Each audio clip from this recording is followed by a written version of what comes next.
The less than or equal operator is a relational operator used to compare two values. It returns true if the value on the left side is less than or equal to the value on the right side. Otherwise, it returns false.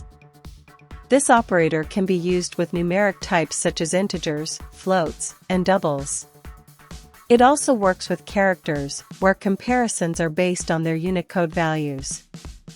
Additionally, it may be used with user-defined types that provide custom comparison logic.